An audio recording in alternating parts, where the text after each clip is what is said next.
Еще хочу заметить, что вот в этом окне там находится датчик. Вот его видно, там такая маленькая, как даже меньше спичечной головки.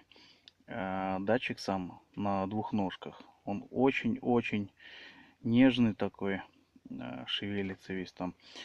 Тут тоже, кстати, вокруг его очень много пыли было. Такой, причем довольно крепко сидела так. Пришлось идти домой брать ватные палочки и все там чистить. Вот посмотрите, сколько там грязи было. Вот.